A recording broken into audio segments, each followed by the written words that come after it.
Selamat datang kembali di penelusuran mendalam kita. Hari ini kita fokusnya ke bab 15 dari buku Validation. Iya, Bab ini khusus banget bahas soal gimana sih caranya membesarkan anak yang cerdas secara emosi. betul. Dan intinya itu ada di validasi dalam pengasuhan.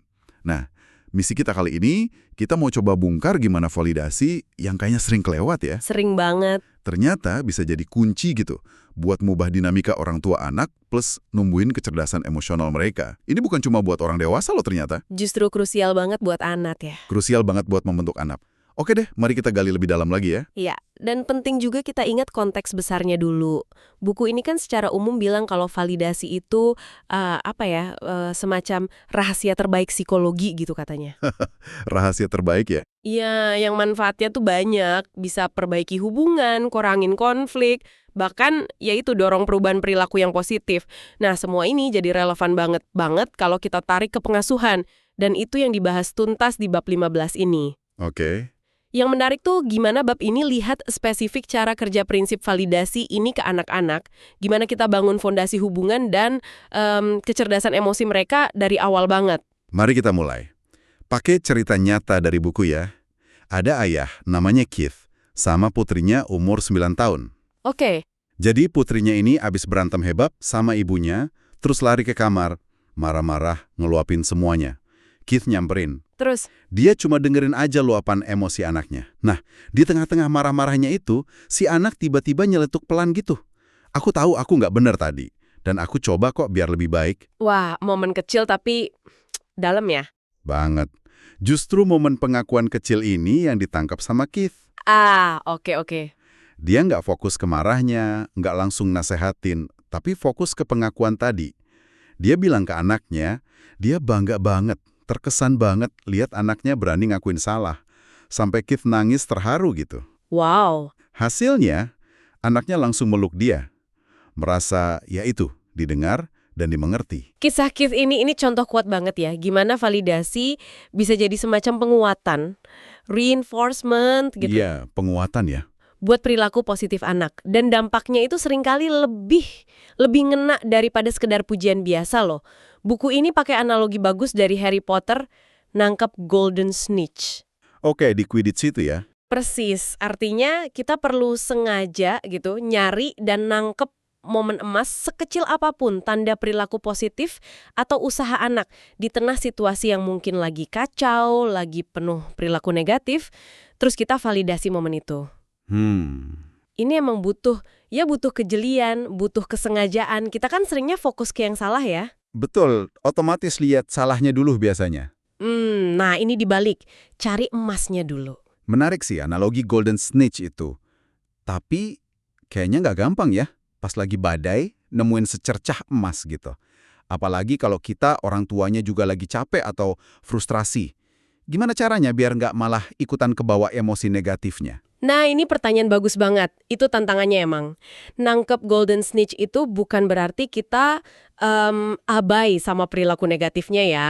Oke, Bukan berarti kita bilang, oh nggak apa-apa kamu banting pintu cuma karena habis itu dia bilang maaf. Bukan gitu. terus gimana?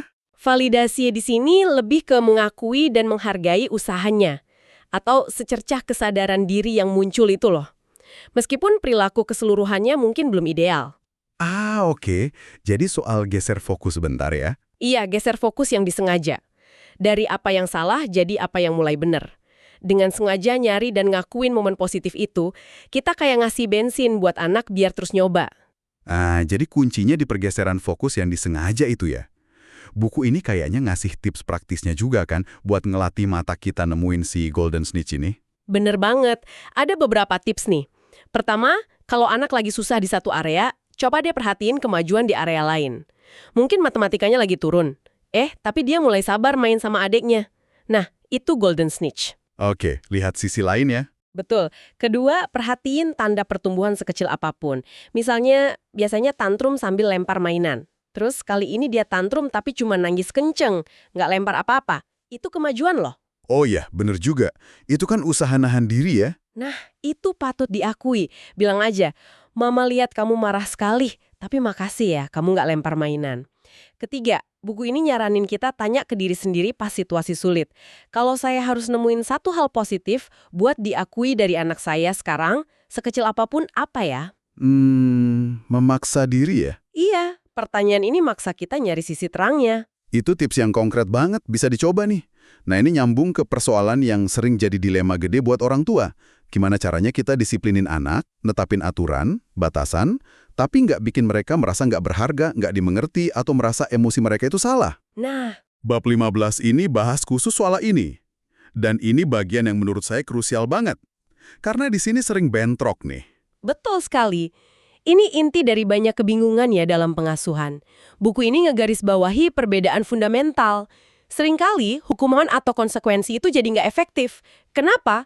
Ya mungkin terlalu keras, nggak konsisten, atau nggak nyambung sama salahnya. Iya, kadang gitu. Tapi bahaya terbesar yang sering kita nggak sadar itu bukan di konsekuensi perilakunya, tapi di invalidasi emosional yang nyertainya. Maksudnya? Kita mungkin hukum anak karena mukul adiknya, tapi terus kita nambahin komen kayak, kamu tuh nggak boleh marah cuma gara-gara mainan, atau dasar nakal, nggak punya perasaan. Nah, komen kayak gini nih yang nyakitin lebih dalam. Komen yang seolah-olah bilang kalau perasaan mereka itu nggak sah ya, nggak pantas gitu. Yang valid. Artinya apa?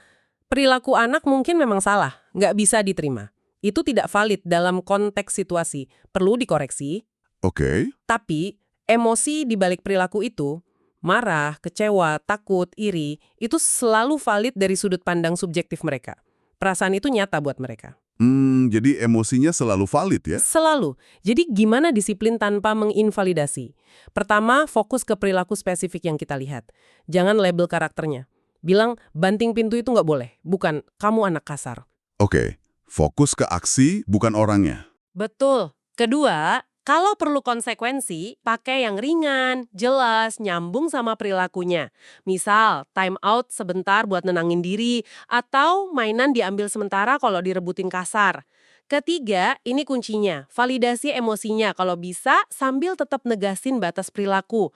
Contohnya, ayah paham kamu marah banget karena nggak boleh main game lagi, tapi teriak ke ayah nggak bisa diterima ya. Di buku juga ada contoh perbandingan yang jelas banget bedanya ya. Misalnya, feedback validatif. Ibu kecewa PR matematikamu belum selesai pas waktunya tidur. Bandingin sama invalidasi. Kamu ini pemalas banget sih, nggak pernah bisa diandelin. Jauh ya bedanya. Jauh banget. Atau contoh lain, feedback validatif. Nggak apa-apa sedih dan kesal karena kalah main. Tapi kita nggak boleh curang ya. Bandingin sama invalidasi. Gitu aja nangis, jangan cengeng. Yang satu fokus ke perilaku sambil mengakui perasaan, yang satu nyerang pribadi dan ngeremehin emosi. Perbedaannya kerasa banget kan? Dan dampaknya ke harga diri anak itu besar. Ini juga berlaku loh pas anak lagi tantrum hebat atau meledak emosinya. Gimana tuh? Kadang kalau kita kasih perhatian penuh atau coba validasi pas anak lagi di puncak ledakan, dysregulated, itu malah bisa bikin makin lepas kendali. Oh, jadi nggak selalu harus divalidasi saat itu juga. Nggak selalu dengan kata-kata saat lagi puncak-puncaknya. Mungkin yang dibutuhin itu ruang buat tenang dulu. Atau kita perlu abaikan sebentar perilaku dramatisnya. Tapi yang penting banget, hindari komen yang menginvalidasi pas kita sendiri lagi frustrasi. Kayak gimana tuh komennya? Kayak, kenapa sih kamu ini? Atau udah gede kok masih begini? Nah, komen kayak gitu bisa kerekam jadi suara kritis di dalam diri mereka nanti. Waduh. Kita tetap perlu akui dalam hati kita dan mungkin bilang nanti kalau udah tenang, kalau perasaan mereka itu nyata dan valid. Cuma cara ekspresinya aja yang nggak pas saat itu. Tapi gimana kalau kita sebagai orang tua ngerasa emosi anak itu bener-bener nggak masuk akal? Berlebihan banget atau malah kayak manipulasi gitu? Apa kita tetap harus validasi sesuatu yang kita anggap irasional? Ini pertanyaan penting juga nih. Validasi dalam konteks ini ya, itu bukan berarti kita setuju sama alasan di balik emosinya, atau kita membenarkan perilakunya, bukan. Terus? Validasi itu mengakui dan menerima kenyataan subjektif dari perasaan anak saat itu. Jadi meskipun kita rasa takutnya anak sama monster di bawah kasur itu irasional, kita bisa bilang, wah kedengerannya serem banget ya kalau kamu ngerasa ada monster di situ. Mama temenin deh sampai kamu ngerasa aman. Oke. Jadi kita validasi rasa takutnya, bukan monsternya ya? Persis. Contoh lain di buku kan pas penulis validasi takutnya Havana sama Darth Vader. Ya logikanya kan nggak nyata, tapi rasa takutnya Havana itu nyata buat dia. Intinya, mengakui pengalaman emosional anak tanpa menghakimi atau meremehkan. Ini ngebangun rasa percaya dan aman. Jadi, validasi itu lebih ke saya ngerti kamu merasa gitu ya? Bukan saya setuju sama alasan perasaanmu. Ini nuansa penting nih. Terus, setelah konflik terjadi, entah tantrum, debat, atau abis kita disiplinin, apa langkah selanjutnya? Buku ini kan kritik pendekatan yang umum banget. Abis semua reda, kita cenderung ya udah pura-pura nggak terjadi apa-apa. Balik normal lagi. Anggap angin lalu gitu ya. Iya. Kenapa itu dianggap kurang efektif? Karena kita kehilangan momen berharga banget. Sayang banget. Momen buat apa? Pertama, buat mengakui dan memvalidasi emosi yang tadi dirasain, baik sama anak maupun sama kita sendiri, setelah situasinya lebih adem. Oke, setelah tenang ya. Ketiga, ini kesempatan emas buat memperbaiki hubungan, melakukan repair gitu. Yang mungkin tadi agak retak atau tegang gara-gara konflik. Ini penting kayak kita lihat di kasus Dev dan Camilla di bab sebelumnya kan. Iya, iya. Ketiga, ini momen buat nguatin usaha anak kalau dia berhasil nenangin diri atau ngatur emosinya. Keempat, ini waktu terbaik buat belajar bareng. Ngajarin anak cara proses perasaan sulit secara sehat dan gimana perbaiki situasi kalau ada salah. Jadi bukan sekedar, sudahlah lupakan, tapi justru, yuk kita ngobrol bentar soal tadi, sekarang udah tenang. Kedengarannya bagus sih, tapi realistis nggak sih dilakuin tiap kali ada selisih paham kecil? Mungkin nggak perlu buat setiap gesekan kecil sehari-hari ya. Capek juga. Iya juga sih. Tapi untuk konflik yang lebih gede, pola perilaku yang ulang-ulang, atau pas emosi besar terlibat, ngelakuin debriefing kayak gini bisa transformatif banget. Buku ini ngenalin metode pendekatan apa yang terjadi bagi Anda. Gimana tuh caranya? Dilakuin pas semua udah tenang, suasana santai. Caranya, tiap pihak, anak dan orang tua, gantian cerita 3 hal dari sudut pandang masing-masing pas konflik tadi. Apa yang mereka amati, fakta objektif, apa yang mereka pikirin pas itu, dan apa yang mereka rasain. Amati, pikirkan, rasakan ya. Betul. Pas satu pihak cerita, yang lain fokus dengerin buat nyari minimal satu hal yang bisa divalidasi dari perspektif si pembicara. Kuncinya pakai pernyataan saya merasa khawatir waktu. Bukannya lain. Kamu bikin saya khawatir karena... Fokusnya berbagi pengalaman internal ya, bukan saling tuduh. Terus, contoh validasinya gimana pas di briefing ini? Misalnya abis anak tantrum gara-gara nggak dibeliin mainan tadi. Nah, pas di briefing, orang tua bisa bilang, tadi ayah ibu lihat kamu nangis kenceng banget di toko. Ayah ibu pikir, wah kamu pengen banget mainan itu ya, dan pasti kecewa banget nggak dapet. Ayah ibu ngerti kok rasanya pasti kecewa banget, pengen sesuatu tapi nggak bisa dapet. Ini validasi kekecewaan dan keinginan anak. Oke, ngerti. Terus, ini juga kesempatan emas buat orang tua mencontohkan minta maaf kalau kita salah. Misalnya, ayah ibu minta maaf ya tadi ikut ngebentak di toko. Ayah ibu tadi ngerasa malu dan kesel. Tapi harusnya ayah ibu nggak teriak. Lain kali ayah ibu coba ngomong lebih tenang. Wah, jadi ini bukan cuma momen anak belajar ngaku salah, tapi kita orang tua juga harus berani nunjukin ya, kalau kita nggak sempurna juga ya. Tepat sekali. Ini nunjukin tanggung jawab. Ngajarin cara perbaiki hubungan yang sehat. Selain itu, penting juga buat orang tua bagiin perasaan selain marah pas di briefing. Maksudnya? Mungkin kita tadi ngerasa khawatir pas anak lari, atau sedih lihat anak kecewa, atau takut pas anak tantrum hebat. Ngungkapin lapisan emosi ini bantu anak paham kalau orang dewasa juga punya perasaan kompleks. Dan ini menormalkan pengalaman emosi mereka sendiri. Ini benar-benar buka cara pandang baru ya soal ngelola konflik sama anak. Bukan ajang menang kalah, tapi kesempatan belajar dan nguatin hubungan. Contoh-contohnya ngebantu banget. Dan dampaknya, kayak yang disinggung di studi soal remaja di bab 3 itu, bisa jangka panjang ya. Kurangnya validasi ini katanya ada korelasi sama resiko perilaku negatif nanti. Benar, investasi di validasi ini tuh investasi jangka panjang. Bangun fondasi emosi yang kuat lewat validasi yang konsisten tuh bakal ngebekelin anak buat hadapi tantangan relasi dan emosi seumur hidupnya. Ini bukan sekadar bikin mereka manis pas kecil aja. Oke, setelah kita kupas tuntas bab 15 ini, yuk kita rangkum beberapa intisari pentingnya. Pertama, validasi itu bisa jadi penguatan yang kuat banget buat perilaku positif. Sekecil apapun, ingat analogi Golden Snitch tadi, kita perlu aktif nyarinya. Iya, dicari, jangan ditunggu. Kedua, penting banget bedain antara disiplinin perilaku yang nggak pas tapi tetap memvalidasi emosi anak yang selalu nyata buat mereka. Perilaku boleh salah, emosi selalu valid. Ketiga, debriefing setelah konflik itu bukan buat ungkit masalah, tapi justru momen emas buat validasi, perbaikan hubungan, dan belajar emosi bareng-bareng. Jadi apa artinya semua ini buat Anda yang dengerin?